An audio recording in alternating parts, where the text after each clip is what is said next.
عارف رومی رحمت اللہ علیہ فرماتے ایک شخص بیمار ہو گیا تھا، کومے میں چلا گیا تھا، وہ کئی لوگوں نے کوششیں کی پر وہ شفا نہیں ہوتی تھی۔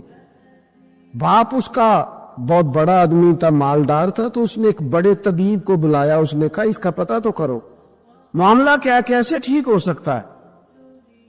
تو وہ طبیب کہنے لگا کہ یہ نہ کسی سے محبت کرتا ہے، جس سے محبت کرتا اسے بچھڑ گیا ہے، اور اس غم میں اس کیفیت میں چلا گیا، دوائیاں شوائیاں اثر نہیں کریں گی۔ تو وہ کہنے لگا اب ہمیں تو پتہ بھی کوئی نہیں کس سے اس کا پیار ہے، کس دوست کی، کس محبوب کی جدائی میں یہ پریشان ہے، تو کیسے پتہ کریں۔ تو وہ طبیب سیانا تھا، اس نے کہا یہ کون کون سے ملکوں میں جا چکا ہے۔ اس نے ملکوں کے نام لیے تو اس طبیب نے نا اس کے کان میں ان سارے ملکوں کا ذکر کیا۔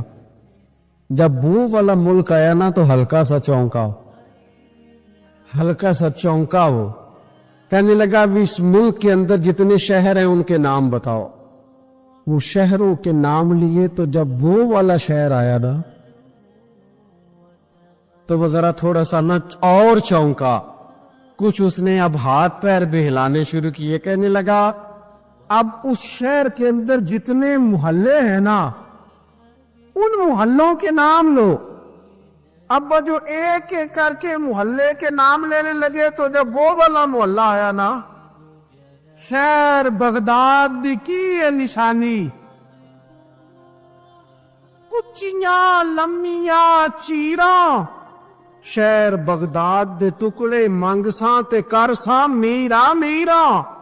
عارف رومی کہتے وہ جب اس محلے کا نام آیا نا تو وہ پورا چونک گیا۔ تھوڑے سے لوگ ہوتے تھے، تھوڑی سی آبادی ہوتی تھی، اس نے اس کے باپ سے کہا کوئی طریقہ اختیار کر، اس محلے میں بسنے والے جتنے لوگ ہیں نا ان لوگوں کی فہرست منگا۔ اس ملک سے، اس محلے سے ان لوگوں کی فہرست آئی۔ جب ایک ایک نام بولے جانے لگے اور جب نام آیا نا محبوب کا، نا علمہ وچ پھسا سانو تو یار دی گل سوڑا۔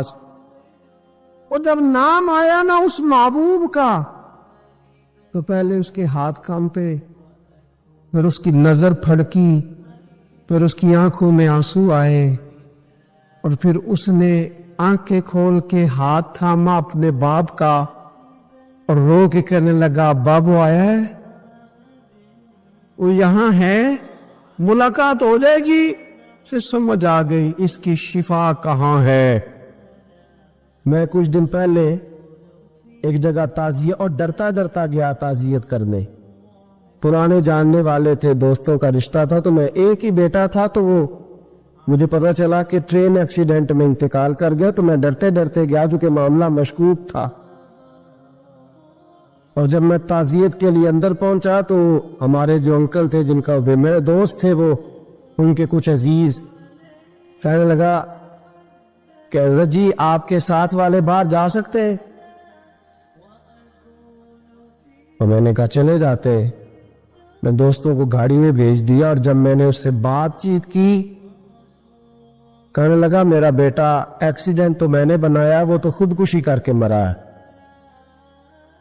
شادی کے 11 سال بعد خدا نے ایک بیٹا دیا تھا، اور مجھ سے غلطی یہ ہوئی، میں نے کہا میرے بیٹے کو تکلیف کوئی نہ آئے، اس کے منہ سے جو نکلا میں نے اسے دیا، جو اس نے مانگا میں نے دیا۔ کہتا جو شخص 16,000 مہینے کا کمائے اور بیٹے کو 40,000 کا موبائل خرید کے دے، کہتے میں نے ہر سہولت اسے دی۔ کہ ایک امیر کی لڑکی سے یونیورسٹی میں پڑھتے ہوئے اس کا تعلق بنا، بچی کے میسج بھی میں نے اپنے موبائل، اس بچے کے موبائل میں دیکھے، اور اس لڑکے نے جو میسج سینڈ کیے وہ بھی میں نے دیکھے۔ پھر میں گھر پہنچ گیا، میں نے بیٹے سے منتیں کی کہ بیٹا وہ ہمیں رشتہ نہیں دیں گے، ہماری برادری بھی چھوٹی ہے اور ہمارے جیب میں پیسے بھی کوئی نہیں۔ پھر میں ان کے گھر گیا، بیٹا نہ مانا، اور میں نے اس شخص کو بلا کے کہا تیری بیٹی کے میسیج ہیں، خدا را خیال کر، اور تیرے تو 7 بچے ہیں، میری گود میں تو ایک ہی پھول کھلا ہے، میں کدھر جاؤں، خیال کر۔ اس نے کہا دوبارہ تو نے نام لیا تو ایسے کیس میں باپ بیٹے کو پھنساؤں گا کہ ساری زندگی نکل نہیں سکو گے۔ نے کہا میں نے بیٹے سے کہا کہ بیٹا میں نے پگڑی تک رکھی ہے پر مجھے رشتہ نہیں ملا، تو باز آ جا۔ کہنے لگا 3 راتیں میرا بیٹا سویا نہیں، اور مجھے کہنے لگا حضرت جی وہ 4تھی رات سویا ہے تو دوبارہ اٹھا نہیں، مجھے کہنے لگا مجھے اجازت دو کہ میں اس بیٹی کو بھی قتل کر دوں اور اس کا باپ بھی قتل کر دوں، میرا تو گھر اجڑ گیا نا۔ وہ کہنے لگا میں کبھی کبھی دوستوں کے پاس جا کے رات گزار لیتا ہوں اور میں اپنے دل کو سکون لے لیتا ہوں، لیکن اس کی ماں اس کے جوتے سینے سے لگائے پھرتی ہے، اس کی اماں اس کے پرانے کپڑے لے کے سینے سے لگائے پھرتی ہے۔ کہنے لگا حضرت جی کوئی کوشش کرو، کوئی دعا کرو کہ اللہ مہربانیاں کرے۔ میں کہہ تو نہیں سکا ان سے، لیکن میرے دل میں خیال آیا کہ کس نے کہا تھا کہ بچہ یونیورسٹی میں کو ایجوکیشن میں داخل کراؤ، کس نے کہا تھا کہ اس کے ہاتھ میں آگ کا انگارہ دو۔ میرے دوست، آپ تیز آنچ تیز آگ جلا کے اس کے قریب مکھن رکھو اور پھر مکھن سے کہو کہ ڈلنا نہ، پھر مکھن سے کہو کہ پگھلنا نہ۔ بھئی تیز آگ قریب جلا دی اور تو کہتا پگھلنا، یہ کیسا ممکن ہے؟ ہو سکتا ہے؟ بولیے نا، ہو سکتا ہے؟ حضرت سیدنا ابو بکر صدیق فرماتے ہیں میں حضور کے سامنے بیٹھا، ایک شخص آیا، اس نے آ کر کے کہا یا رسول اللہ صلی اللہ تعالی علیہ وآلہ وسلم، یہ میرے ہاتھ کے اندر خنجر ہے، میں قتل کر کے آیا ہوں۔ قاتل کھڑا ہوا، ایک طرف قرآن مجید کا حکم ہے کہ جس نے ایک آدمی کو قتل کیا پوری انسانیت کو قتل کیا، حضور یہ خنجر ہے، قتل کر کے آیا ہوں۔ میرے مصطفیٰ نے فرمایا کس کو قتل کیا؟ عرض کی حضور سگی بہن کو مارا ہے، سگی بہن تھی میں نے قتل کر دی۔ میرے نبی پاک صلی اللہ علیہ وسلم نے فرمایا کیوں مارا؟ پیار نہیں تھا؟ کہا بہن سے کس کو پیار نہیں ہوتا، بڑا پیار تھا، اور مارا کیوں؟ تو صحابی رونے لگے، کہنے لگے محبوبہ میں بڑا پیار کرتا تھا، پر وہ کافرہ تھی، مشرکہ تھی، بڑا پیار کرتا تھا، جب بھی اس کے پاس جاتا وہ آپ کے بارے میں بات چھیڑ دیتی، میں اس کو کہتا سارا کچھ کر لے میرے نبی کے بارے میں بات نہ کرانا، میں ہر شے سہ لیتا، پر مصطفیٰ کریم کی ذات کے بارے میں کوئی بات برداشت کرنے کی طاقت نہیں رکھتا، یہ والا جملہ نہ کہنا۔ میں اس کو روکتا، منع کرتا، وہ باز نہ آتی۔ کہتے ہیں آج اس نے اتنی سخت بات کی کہ میں اس کا گلا کاٹ آیا ہوں، قتل کر دیا ہے۔ حضور میرے لیے حکم کیا ہے؟ تو نبی پاک نے فرمایا جا تیرے اوپر کوئی سزا نہیں، تو نے جو کیا ہے اچھا ہی کیا ہے، نہیں اچھا کر ڈالا ہے جو تو نے کیا ہے۔ ایک صحابی نابینا تھے، آنکھوں سے نظر نہیں آتا تھا، رشتہ کوئی نہیں دیتا تھا، معذور آدمی تھے، نکاح ہوا، شادی ہوئی، 2 بیٹے دیے اللہ، گھر بس گیا، بیوی کپڑے دھو کے دیتی، خدمت کرتی، روٹی پکا کے دیتی، بچے بڑے حسین تھے، اور وہ صحابی خود فرماتے، نابینا صحابی کہتے موتیوں کی طرح کے میرے بچے، جو بھی آتا آ کے کہتا تیرے موتیوں کی طرح کے لال ہیں۔ لیکن آپ فرماتے ہیں ایک صبح اعلان ہو گیا، مدینے میں شور ہو گیا کہ اس نابینا صحابی کی بیوی قتل ہو گئی، کسی نے خنجر کے دبایا، مر گئی ہے۔ کہتے ہیں اس کے لواحقین اکٹھے ہوئے، در رسالت مآب پہ آئے، آگے کہنے لگے حضور ہمارا قاتل ڈھونڈ کے دیں، ہماری بیٹی کو کس نے مارا؟ میرے رسول پاک نے مجمع پہ نظر ڈالی، فرمایا بھائی مجھے کہنے کی ضرورت نہ پڑے، اگر قاتل موجود ہے تو خود اٹھ جائے۔ خود اٹھے، وہ نابینا صحابی بیچ میں سے اٹھ کے کھڑے ہو گئے، کہنے لگے سونیا قاتل کوئی بار نہیں، میں خود قاتل ہوں، میں نے مارا ہے، میں قاتل ہوں، میں نے مارا ہے۔ مصطفیٰ کریم سید عالم صلی اللہ علیہ وسلم نے فرمایا تجھے تو اس کی بڑی ضرورت تھی، بڑی حاجت تھی، تیری بیوی تھی، تیرا گھر سنبھالتی تھی، تیرے بچے تھے۔ صحابی عرض کرنے لگے حضور سارا کچھ ٹھیک تھا، پر وہ آپ کی بے ادب تھی، حضور اس کے آنے سے میرا گھر بس گیا، روٹی پکنے لگی، کپڑے ملنے لگے، اولاد ہونے لگی، میں دنیا پہ آ گیا، لیکن محبوبہ میں نے وہ سخ کیا کرنے ہیں جو تیری بے ادبی پر تعمیر کیے جائیں. یا رسول اللہ مجھے کیا حاجت اس چیز کی جس میں آپ کا پیار ہی نہ ہو. یا رسول اللہ آپ کی محبت ہی نہ. حضور میں نے قتل کر ڈالا ہے, مجھے بیوی نہیں چاہیے, مجھے وہ والی چاہیے جس کی زبان پر رسول اللہ کے نام کے ترانے ہو, جو حضور کی محفل کرنے والی ہو, نعت پڑھنے والی ہو, جو نبی پاک علیہ السلام کی ازواج کا, اولاد کا, بیٹیوں کا ذکر کرنے والی. مجھے وہ بی بی نہیں چاہیے جو بی بی بے ادبی کرے. میرے نبی پاک صلی اللہ علیہ وسلم نے محلے داروں سے پوچھا, فرمایا بات اس کی ٹھیک ہے, کہا حضور واقعی بے ادب تھی. نبی پاک نے فرمایا اٹھو پھر چلے جاؤ. اس نے انسان نہیں مارا, اس نے گستاخ رسول کو مارا ہے, اس نے ایک گستاخ رسول کو مارا ہے. بھائی یاد رکھیں نبی پاک کا پیار ایمان کا حصہ ہے, اس میں کوئی کمپرومائز نہیں. علامہ اقبال کہتے ہیں میں نے سارا دین پڑھا ہے, سارا قرآن پڑھا ہے, میں نے بنظر غائب جب ساری چیزوں کو دیکھ لیا تو اقبال کہنے لگے میں اس نتیجے پہ پہنچا ہوں کہ مغز قرآن روح ایمان جان دین. بھائی اقبال میں کسی عالم کی بات کرتا تو لوگوں نے شاید رویہ اور اختیار کرنا تھا. وہ لوگ جس پر اکثر مکاتب فکر اعتبار کرتے ہیں, اقبال کہنے لگے مغز قرآن روح ایمان جان دین. لفظوں پہ غور کریں, مغز یعنی سارے قرآن کا مغز, روح ایمان یعنی ایمان کی روح, اور جان دین یعنی سارے دین کی. آپ دیکھیں ترتیب, مغز قرآن روح ایمان جان دین.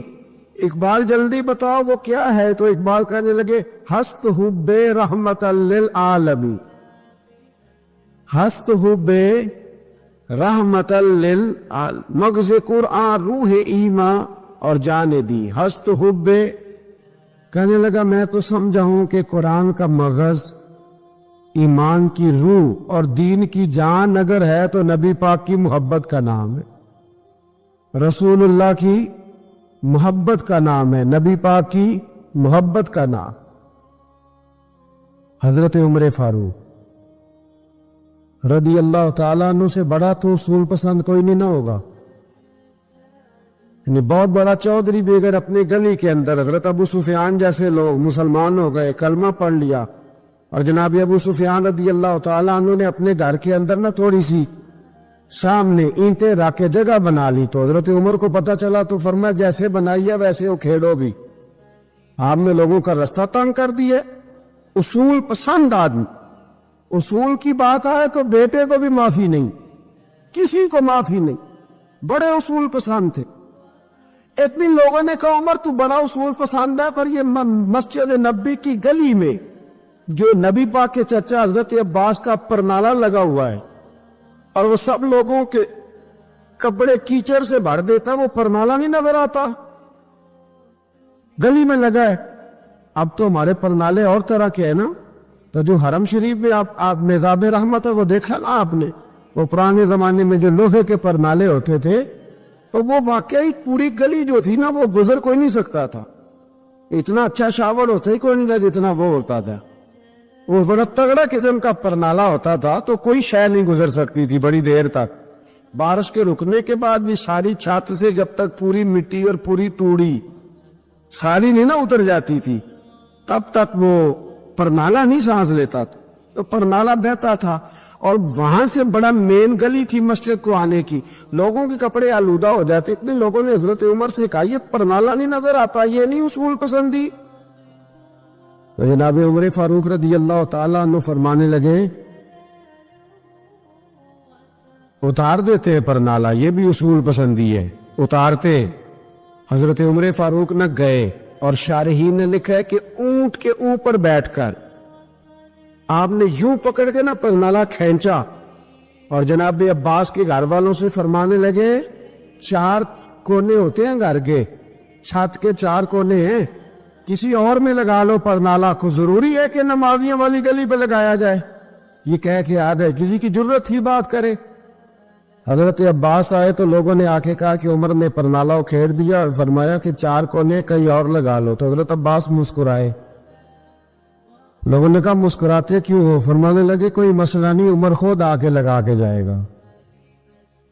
جیسے وہ کھیڑا ہے ویسے لوگوں نے کہا وہ عمر ہے، عمر کو بدلنا اور اس کی بات کو بدلنا اور اتنی جرت کہ وہ لگا کے جائے، جس بندے کو دیکھ کے شیطان گلی کا رستہ بدل جاتا ہے، آپ اس کی بات کر رہے ہیں۔ فرمایا میں نے کہہ دیا نا عمر لگائے گا، تو انشاءاللہ عمر لگائے گا۔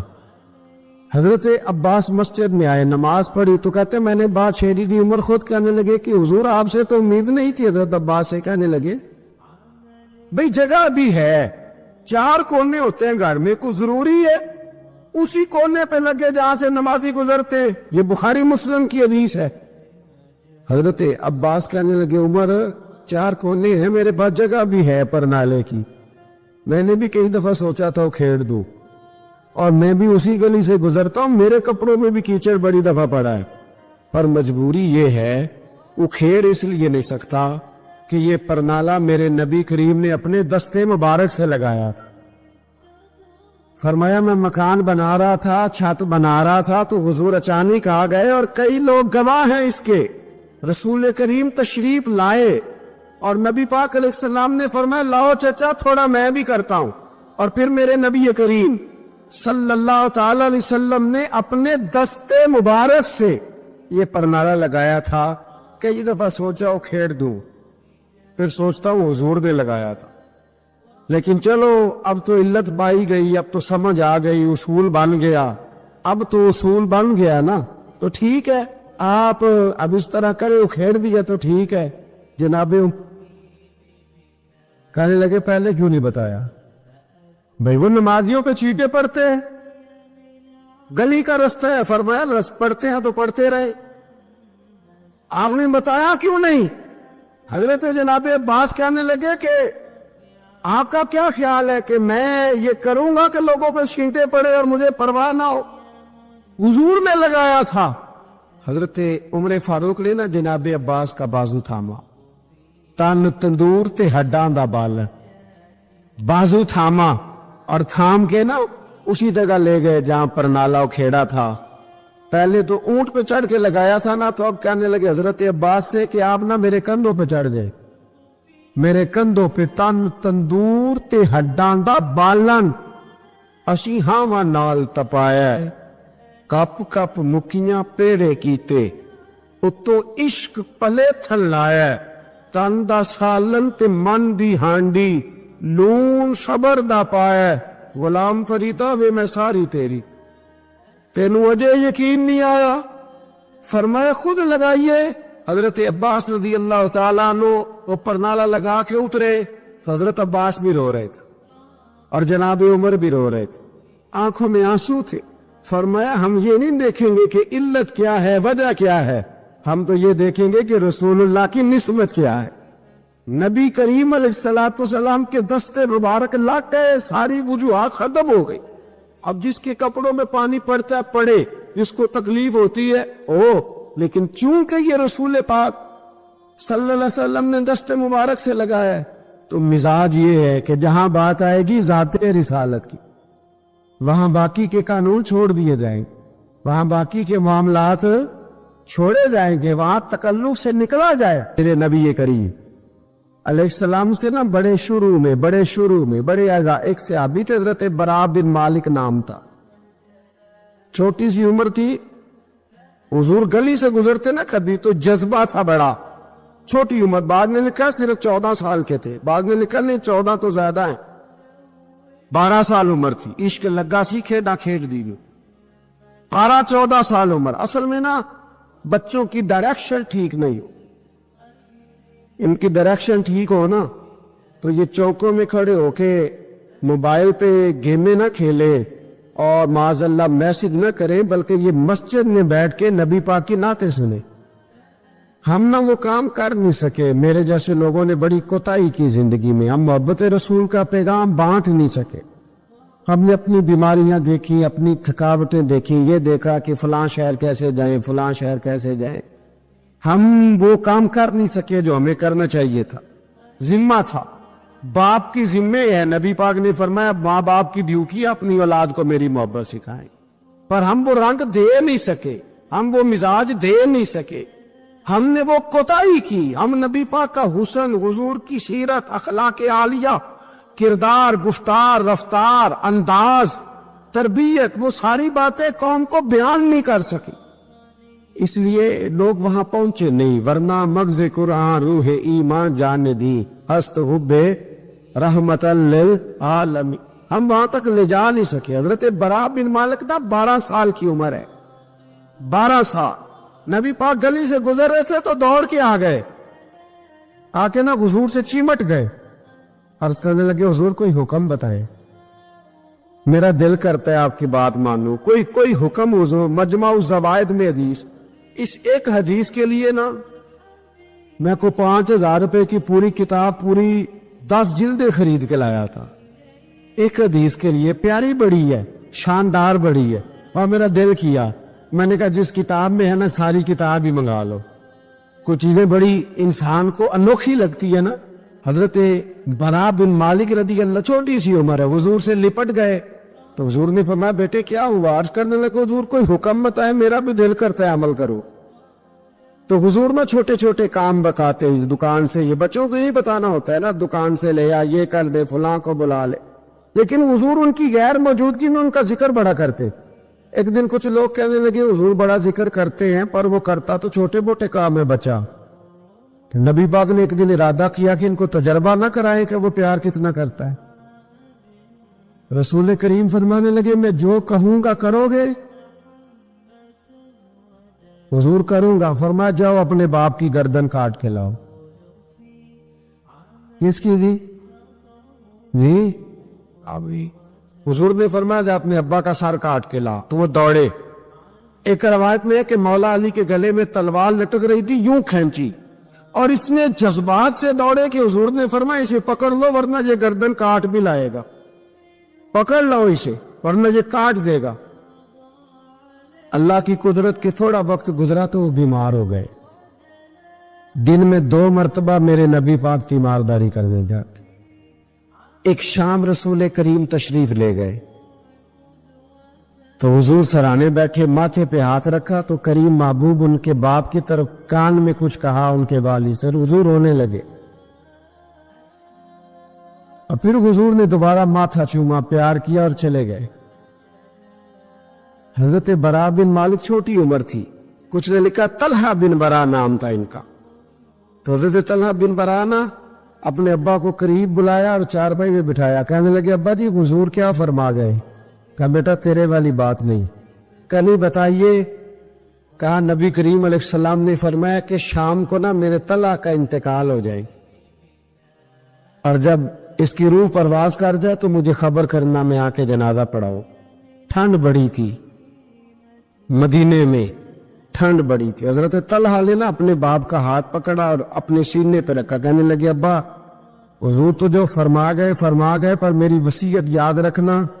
نبی پاک کے دین کا قانون یہ ہے کہ جب کوئی انتقال کر جائے تو جلدی دفن کرو. اس طرح کرنا، رات کا وقت ہوگا جب میرا انتقال ہوگا تو فوراً غسل دے کے نا دفن کر دینا. نبی پاک کو خبر نہ کرنا، نہ بتانا. عمر دیکھو اور بات دیکھو. کہ حضور کو کیوں نہیں بتانا؟ حضور خود فرما کے گئے. تو کہنے لگے رات کا وقت ہوگا تو جن گلیوں سے حضور نے گزر کے آنا نا وہ یہودیوں کے محلے. ایسا نہ ہو کہ میرے جنازے کی وجہ سے کوئی یہودی میرے نبی کو تکلیف دے دے. میرے جنازے کی وجہ سے، جنازے کی وجہ. یہاں کہتے ہیں حضرت صاحب مجھے بڑا پیار ہے آپ سے پر میرے گھر ضرور پہنچے، جیسے مرے یا جیے، ماں شام کو آپ کو پہنچنا پڑے. میرے رسول کریم علیہ السلام کے غلاموں نے دیکھو انداز محبت کیا بیان فرمایا. کہا نبی پاک کو تکلیف نہ ہو میری وجہ سے، میرا جنازہ خود ہی پڑھ کے مجھے دفن کر دینا. ان کا انتقال ہو گیا، رات کو دفن کر دیا. صبح حضور تشریف لائے.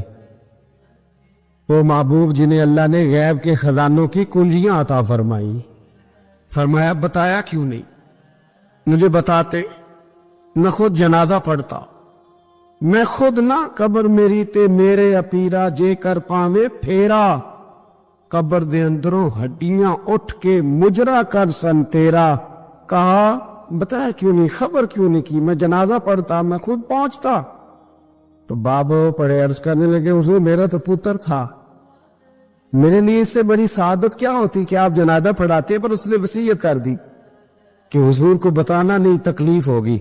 نبی کریم فرمانے لگے بتاؤ مجھے اس کی قبر کہاں ہے۔ اور یارو غور کرنا، ساری دنیا گنبد خضرا روضہ رسول پہ اور نبی پاک ایک غلام کی قبر پہ تشریف لے، خود نبی کریم گئے اور آج حضور نے دعا انوکھی فرمائی، فرمایا اے اللہ جب میرا طلحہ تجھ سے ملے نا تو ذرا اس سے مسکرا کے بات کرنا، جو تیری شان کے لائق، رسول اللہ کی محبت، نبی پاک کی غلامی، رسول اللہ کا پیار۔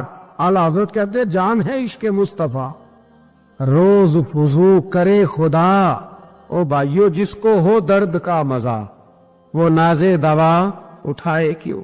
اور اعلیٰ حضرت فرماتے ہیں جلنا تو ہے، کوئی دولت کے لیے جلتا ہے، کوئی شہرت کے لیے جلتا ہے، کوئی اقتدار کے لیے جلتا ہے۔ فرمانے لگے اے عشق تیرے صدقے جلنے سے چھٹے سستے، جو آگ بجھا دے گی وہ آگ لگائی ہے۔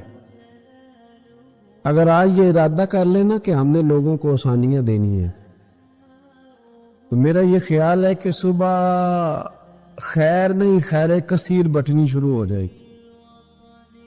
اگر ہم یہ ارادہ کر لیں کہ میں نے لوگوں کو آسانیاں، وہ ہمارا مزاج نہیں نا، ہم آسانی لینا چاہتے، اگر ہم بحیثیت مسلمان تھوڑی تھوڑی خدمات سر انجام دینا لگے، تھوڑا تھوڑا سوچنے لگے، لیکن رسول کریم کی سوچ مبارک کیا ہے؟ بدر کے لوگ قیدی ہو کے آ گئے، کفار تھے وہ، اب حضور نے فرمایا فیصلہ یہ ہوا مجلس شورا میں صحابہ کی میٹنگ میں کہ فدیہ دیں گے اتنے اتنے پیسے تو آزاد کر دیے جائیں گے۔ کچھ لوگ ایسے تھے جو فدیہ نہیں دے سکتے تھے لیکن حساب کتاب لکھنا پڑھنا جانتے تھے۔ اب حساب کتاب کی تو دین میں بھی ضرورت ہوتی ہے نا، آپ کو وراثت تقسیم کرنی ہے، کئی کام کرنے ہیں، تو نبی پاک علیہ الصلوۃ والسلام نے بھی نا وہاں امت کا سوچا، فرمایا تم اس طرح کرو مسلمانوں کے 10 بچوں کو لکھنا پڑھنا سکھا دو، میں تمہیں آزاد کر دیتا ہوں۔ بحیثیت قوم کی فلاح و بہبود کے لیے جو نبی پاک کے نظریات ہیں، جو حضور کے افکار ہیں، ان 10 بچوں کو لکھنا پڑھنا سکھا دو۔ یار میری سوچ ہمیشہ یہ رہتی ہے کہ میرے بچے لکھ پڑھ لیں، یہ کیوں نہیں سوچتا کہ میرے محلے کے سارے بچے اگر پڑھ جائیں گے تو یہ محلہ پڑھے لکھے لوگوں کا محلہ کہلائے گا، میرے سمیت لوگ کہیں گے کہ بڑی شستہ آبادی ہے۔ میری سوچ کیوں اڑ جاتی ہے کہ فقط میرا ہی بچہ آگے نکلے، تو اپنے فیض کو کھول کے عام کیوں نہیں کرتا؟ تو یہ کیوں نہیں سوچتا کہ جو شجر سایہ دار ہوتا ہے نا میرے بھائی، وہاں جو بھی آتا ہے وہ پھل کھا کے جایا کرتا ہے، وہ جو بھی آتا ہے وہاں پھل کھاتا ہے۔ اپنے ایک ذہن بنائیں نفع دینے کا، ایک سوچ بنائیں کسی کا فائدہ کرنے کا، ارادہ کریں کسی کے کام آنے کا، کسی کے لیے بہتری کرنے کا، کسی کے لیے آسانیاں فراہم کرنے کا، کسی کو سہولت دینے کا۔ میرے رسول کریم سید عالم صلی اللہ علیہ وسلم نے توجہ دلاتے تھے۔ حضور علیہ السلام نے فرمایا درخت بھی لگاؤ، کھیتیاں بھی لگاؤ۔ یا رسول اللہ صلی اللہ علیہ وسلم کچھ ملے گا؟ تو حضور نے فرمایا اس کھیت سے، اس درخت سے جب تک کوئی جاندار فائدہ اٹھاتا رہے گا اللہ تمہارے نامہ اعمال میں نیکیاں درج فرماتا رہے۔ کوئی درخت ہی لگا دو، کچھ کاری دو۔ محمود غزنوی گزر رہے تھے، جب بوڑھے کو دیکھا اس کے ہاتھ کامتے ہیں تو پھر بھی وہ زمین کھود رہا ہے اور ایک درخت لگا رہا ہے، تو محمود غزنوی اس بوڑھے کو دیکھ کے نا تو بڑے حیران ہوئے، اس کے قریب گئے۔ تو 2 قسم کی سوچیں ہوتی ہیں نا، ایک یہ سوچ ہوتی ہے کہ بڑا لالچی ہے، اس عمر میں بھی یہ کیا کر رہا ہے، یہ بھی سوچ ہوتی، اور ایک سوچ یہ ہوتی ہے کہ یار کتنا بھلا آدمی ہے، دیکھو اب بھی محنت کر کے گزر رہا۔ سوچ ہی ہے نا، منفی کر لے یا مثبت کر لے۔ تو محمود غزنوی آگے بڑھے اور آگے بڑھ کے نا تو آپ اس بوڑھے سے کہنے لگے کہ بابا یہ کیا کر رہے ہو؟ تو کہنے لگے میں درخت لگا رہا ہوں۔ تو کہنے لگے بزرگوں اب آپ کی جو عمر ہے نا، یہ عمر نہ تو آپ اس کے پھل کھا سکیں گے، نہ چھاؤں میں بیٹھ سکیں گے، اور آپ کو تکلیف بھی بڑی ہے۔ تو بابا جی محمود کو جانتے ہی نہیں تھے، پلٹ کے کہنے لگے بیٹا چلو میں نہیں پھل کھاؤں گا تو میرے پوتے تو کھائیں گے نا، میرے نواسے تو کھائیں گے نا، تو آپ چھوڑے مجھے، میں تو اگلی نسلوں کا بھلا کر رہا ہوں۔ اب یہ سوچ ہماری بڑی کم ہوتی ہے، یہ بڑی کم سوچ ہوتی، پوتے کھائیں گے نواسے کھائیں گے۔ تو محمود غزنوی بادشاہ تھے، بڑے راضی ہوئے، کہنے لگے یار بابا تیری تو سوچ بڑی شاندار ہے، قوم کا نفع کرنے والی سوچ ہے۔ اس نے کہا ایک تھیلی اشرفیوں کی بابا جی کو دے دو۔ بابا جی نے نا وہ تھیلی اشرفیوں کی جب قبول کی، پکڑی تو بابا جی بڑے مسکرائے۔ محمود کہنے لگا کیا ہوا؟ تو فرمانے لگے بیٹے تم نے تو کہا تھا کہ میں اس کا پھل نہیں کھاؤں گا، میں نے تو ابھی لگایا نہیں ہے، اللہ نے پھل مجھے پہلے ہی عطا فرما دیا ہے۔ تم تو کہہ رہے تھے کہ پھل نہیں کھاؤں گا، ابھی تو لگایا نہیں تو اللہ نے پھل دے دیے۔ محمود بڑا راضی ہوا، اس نے کہا یار بابا تو بڑی اونچی سوچ کا مالک ہے، ایک تھیلی اور دو بابا جی کو، اور دے دو ایک تھیلی۔ ایک اور تھیلی دی بابا جی کو تو بابا جی پھر ہنسے، کہنے لگے محمود میرا خلوص دیکھ، میں اللہ کے بندوں کا نفع کرنا چاہتا تھا نا، تو میں نے ابھی لگایا نہیں۔ لوگوں کے بعد میں سال میں ایک دفعہ پھل لگتا ہے، اللہ نے مجھے 2 دفعہ پھل عطا کر دیا۔ محمود نے کہا تیسری بھی دو بھی بابا جی کو تھیلی۔ آپ سوچ تو بنائیں نا صاحب، ہم یہ سمجھتے ہیں کہ شاید یہ محدود ہو جائے گا، میں کسی کے بچے کو پڑھا دوں گا تو شاید وہ میرے بچے کا نصیب لے اڑے گا، میں کسی کو کچھ دے دوں گا تو شاید وہ ادھر سے آ کے نا تو ہمارا کام خراب کر جائے۔ او بھائی ایسا نہیں ہوتا، اس کو سمجھ، میرا رب تو بڑا کریم ہے، تو بانٹتا جاتا ہے تو اللہ تجھے نوازتا جاتا ہے، تو دیتا جاتا ہے تو اللہ تجھے عطا کرتا جاتا ہے۔ آپ یہ ذہن بنائیں، کسی کا فائدہ کرنے کا، کسی کا نفع کرنے کا، کسی کو کچھ دے ڈالنے، کسی کے اوپر رحمت کی برکھا برسانے کا آپ ارادہ کریں، اللہ تبارک و تعالیٰ آپ کو نواز دے گا۔ ہم جہاں بیٹھے ہوتے ہیں نا لوگوں کو ہماری ضرورت ہوتی ہے۔ حضرت عبداللہ ابن عمر رضی اللہ تعالیٰ عنہ نے 100 دینار الگ کر کے رکھا ہوا تھا، پورا 100 دینار، بہت بڑے پیسے ہوتے تھے اس زمانے میں۔ تو آپ کے بچے کہتے کہ ابا جی یہ پیسے سائڈ پہ کیوں رکھے ہوئے ہیں؟ تو فرماتے پتر یہ میں نے لوگوں کو ادھار دینے کے لیے رکھے ہوئے۔ خاصی مشکل بات نہیں کر دی میں نے، ہماری تو دکانوں پہ لکھا ہوا ہے ادھار بند ہے، موٹا کر کے لکھا ہوا ادھار بند ہے، یعنی نقد والے آ جاؤ، ادھار والے بالکل نہ آنا۔ تو ادھار کون لیتا ہے؟ امیر آدمی۔ اور بھائی سنیں، ادھار کون لیتا ہے؟ غریب آدمی۔ اور ہمارا کیا حال ہے کہ ہم کہتے ہیں بھئی وہ یہ نہیں کہہ رہا کہ مجھے بھیک دے دو، وہ کہہ رہا یار ذرا مہربانی کرو، میں نا یہ مجھے ایک دوست کہنے لگے کہ وہ کیا بنا ہے، سنا تھا ایک شخص کو پھانسی ہونے لگی، عدالت کا فیصلہ ہے۔ میں نے کہا یہ وہ لوگ تبصرہ کرتے جو پیٹ بھر کے روٹی کھاتے ہیں، یہ ان لوگوں کا تبصرہ ہے، وہ پیٹ بھر کے روٹی کھاتے ہیں، رات تبصرہ کریں گے، فیس بک پہ اپنی رائے دیں گے۔ لیکن جو آدمی آدھا کلو گھی صبح فیکٹری جانے سے پہلے گھر دے گیا تھا نا، وہ جب رات کو آتا ہے تو اس کی بیوی ڈرتے ہوئے اسے یہ نہیں کہتی کہ وہ عدالت کے فیصلے کا کیا بنا ہے، اس کی بیوی تو اس کو کہتی ہے کہ وہ جو آپ گھی لائے تھے وہ ختم ہو گئے۔ اور سویرے بچوں نے جب سکول جانا ہے تو پراٹھے بنانے کے لیے میرے پاس گھی کوئی نہیں، یقیناً آپ کو تکلیف ہوگی، تو اب کرنا کیا ہے؟ تو میرے بھائی ان کو کہاں تبصرہ یاد رہتا ہے کہ آج نئی بات کیا ہوئی ہے، تو کوئی نئی خبر سناؤ کہ اور پھر سناؤ کہ کوئی نمی تازی، یہ باتیں تو ان کو یاد رہتی ہیں جو پیٹ بھر کے کھاتے، جن کو پھر کوئی فکر نہیں، ان لوگوں کی یہ کام ہے، وہ کریں گے سیاسی تبصرے۔ وہ کسی شخص نے کیا خوب کہا تھا کہ غربت نے میرے بچوں کو تہذیب سکھا دی، اب سہمے ہوئے رہتے ہیں شرارت نہیں کرتے۔ غربت نے میرے بچوں کو تہذیب سکھا دی، وہ اب سہمے ہوئے رہتے ہیں، وہ شرارت نہیں کرتے، وہ نہیں شرارت کرتے، اس لیے کہ وہ تو کونے میں لگے بیٹھے ہیں کہ کسی غریب کا کھلونا نہ ہمارے ہاتھ سے ٹوٹ گیا، وہ سہمے ہوئے رہتا ہے، وہ شرارت نہیں کرتے۔ تو میرے عزیز، حضرت عبداللہ ابن عمر 100 دینار ہے، ابا جی یہ کس لیے ہے؟ تو فرماتے یہ میں نے ادھار دینے کے لیے رکھا ہوا ہے، حضور کیا مطلب فرمایا؟ میرے نبی پاک علیہ السلام نے فرمایا ہے کہ کسی بندے کو تم نے اگر قرض لینا ہو نا تو وہ غریب ہو تو اس پر تم آسانی کرنا، اور جتنے پیسے تم نے لینے ہوئے اگر وہ تنگ دست ہو تو آسانی کرنا۔ فرمایا جتنے پیسے تم نے لینے ہوئے، جتنے دن گزر گئے، اللہ روزانہ اتنے پیسے صدقہ کرنے کا تمہیں ثواب عطا فرمائے گا۔ تو میں نے یہ غریبوں کی مدد کے لیے رکھے ہوئے ہیں۔ کوئی غریب لے جاتا ہے اپنا کام چلا لیتا ہے، پھر وہ واپس کر دیتا ہے تو میں کسی نئے کو دے دیتا ہوں، تو اپنا کام چلا لیتا ہے۔ یارو ہاں کچھ لوگ ایسے ہوتے ہیں جن کے جنازوں پہ لوگ آ کے بتاتے ہیں، جنازوں پہ آ کے بتاتے ہیں کہ جب میری بیٹی کی شادی تھی تو یہ بابا رات کی تنہائی میں آیا تھا۔ جنازوں میں آ کے لوگ بتاتے ہیں کہ ہاں فلانی سردیوں میں جب میرے کپڑے میرے پاس موجود نہیں تھے تو یہ آیا تھا مجھے جوڑا دینے۔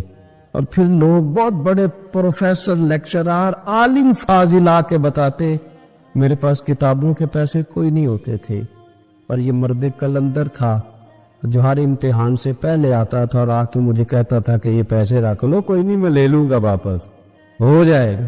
یار آپ کسی کو آسانی دینے کا ارادہ تو کریں۔ مسلم شریف کی حدیث ہے، میرے رسول کریم سید عالم صلی اللہ تعالی علیہ وسلم نے ارشاد فرمایا کہ تاجر قیامت میں اللہ کی بارگاہ میں کھڑا کیا جائے گا تو اللہ فرمائے گا جاؤ میں نے تمہیں جنت دے دی، جاؤ جنت میں۔ تو پتہ تو سارا ہے نا سردار نو کی تھی، تو وہ اللہ کے حضور حاضر ہو کے عرض کرے گا مالک میں تو اپنی خطائیں جانتا ہوں کتنی زیادہ، اللہ میں تو مستحق نہیں تھا، تو میرے مالک یہ جو کرم ہوا ہے اس کا سبب پوچھ سکتا ہوں؟ سبب کیا ہے اس کرم کا، اس رحمت کا؟ تو رب کریم ارشاد فرمائیں گے کہ جب تم نے دکان پہ جو سیل مین رکھے ہوئے تھے، جب تم ان کو بھیجتے تھے لوگوں سے پیسے لانے کے لیے، کیا ریکوری کرنا کہتے ہیں کہ گرائی بھی آخر ہے، تو وہ جب تم بھیجتے تھے لوگوں کو تو کیا کہہ کے بھیجتے تھے؟ ذرا بتاؤ تو صحیح، تاجر ہے، سادہ آدمی ہے، تو وہ کہتا ہے اللہ میرے دل میں تیرے بندوں کا بڑا خیال تھا تو میں یہ کہہ کے بھیجا کرتا تھا کہ جس کے پاس ہوئے اسے لے لینا، اور جو تنگ دست ہوا نا اسے تنگ نہ کرنا، اگلی دفعہ لے لیں گے۔ تو رب کریم فرمائے گا تو میرے بندوں پہ آسانیاں کرتا تھا تو میں تیرے اوپر آسانی نہ کروں؟ یہ مسلم شریف کی حدیث ہے، میں آسانی نہ کروں؟ وہ تیرا یہ لفظ کہ جو تنگ دست ہے اسے وسعت دے دو، کوئی نہیں کل پرسوں ترسوں آ جائے گے، فرمایا بس اسی کی برکت سے آج میں نے تجھے جنت دینے کا ارادہ کر لیا۔ میں کبھی کبھی محسوس کرتا ہوں ہمارے احساسات میں تیزی کے ساتھ تنگی آئی ہے، سوچ کا دائرہ کار محدود ہوا، محدود۔ یہ ہم تھوڑے سے مذہبی لوگ ہیں نا، ہر آدمی کا اپنا شعبہ ہوتا ہے، آپ کا بھی شعبہ ہوگا۔ لوگ کہتے ہیں حضرت جی ٹائم دے دے، سیالکوٹ میں فلانی جگہ پہ محفل کرنی ہے، تو میں کہتا ہوں کہ یار وہاں محفل ہوتی ہے وہیں آ جانا، کہتے نہیں ہم نے اپنی کرنی ہے، تو میں کہتا ہوں وہ کس کی ہے؟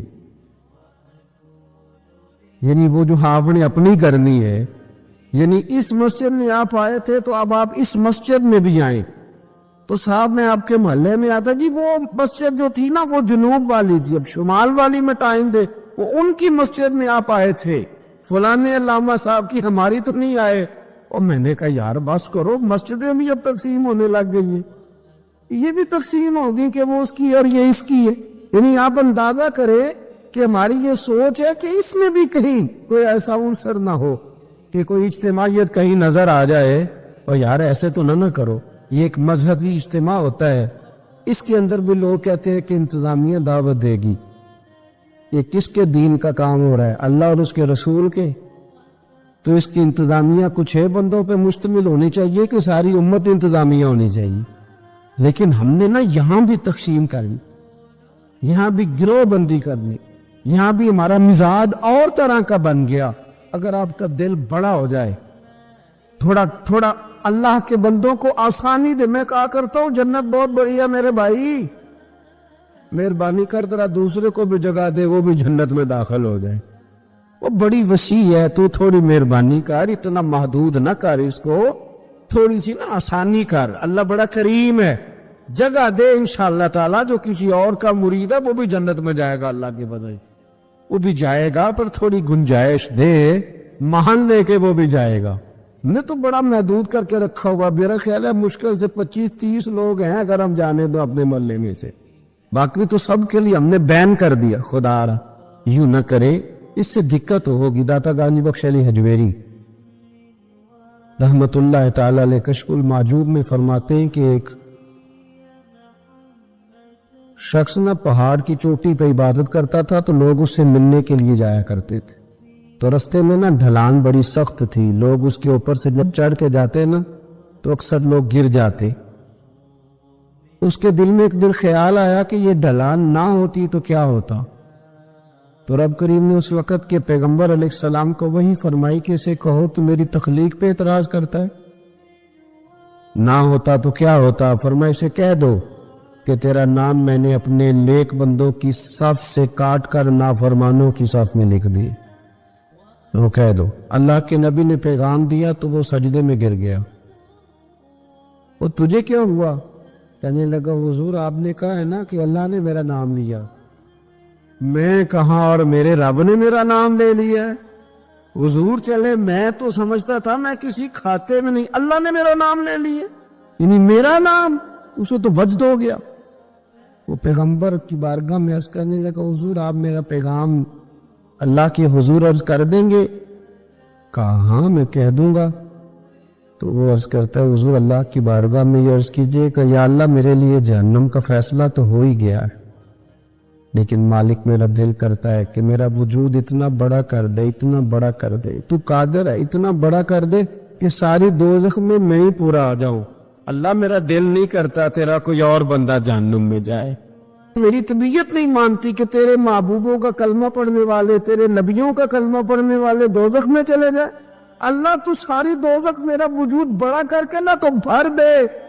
آواز قدرت آئی, نبی سے فرما دیجئے کہ یہ اگر میرے بندوں سے اتنا پیار کرتا ہے تو میں اس سے پیار نہ کروں.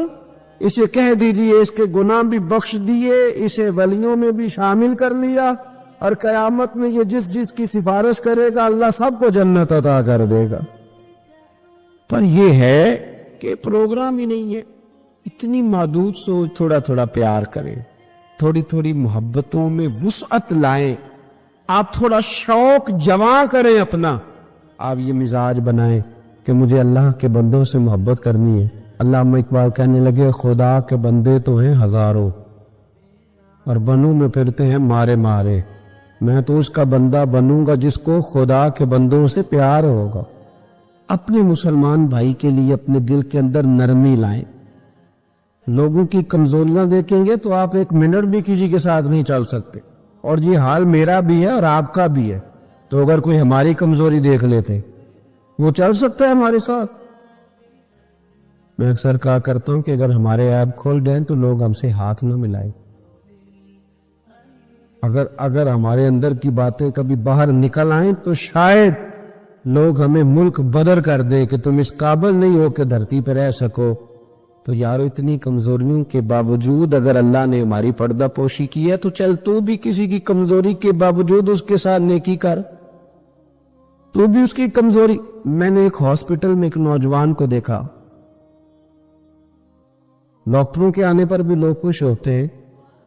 ایک دفعہ میں ایک ہاسپٹل میں بیٹھا تھا تو ایک نوجوان آیا تو میں نے دیکھا اسے دیکھتے ہی لوگ خوش ہونے لگے. اور کوئی علامہ صاحب نہیں, صوفی صاحب نہیں, پیر صاحب نہیں, کلین شیف آدمی ہے. ابھی میں نے عجیب سے اس کے حوال دیکھے. وہ کسی کو کھانا دیتا, کوئی بچہ ہوتا تو اس کو ٹافیاں دیتا, کسی کو کہتا کہ وہ تیری رپورٹ آ گئی یا کچھ بھی نہیں آیا تو ایسے ٹینشن لے رہا. کسی کو کوئی جملہ کہہ دیتا, کسی کو کوئی جملہ کہہ دیتا. وہ اپنی مسکی میں آیا, آ کے چلا گیا. تو میں نے پوچھا یہ کون ہے؟ کہنے لگے کوئی بھی نہیں, ویسے اس کا شوق ہے, یہ آ جاتا ہے. تو میں نے کہا یہ ویسے ہی نہیں ہے, یہ اللہ کا کوئی خاص بندہ ہے. جو لوگ بستروں پہ مایوس پڑے ہوں وہ جس کا چہرہ دیکھ کے خوش ہو جائیں.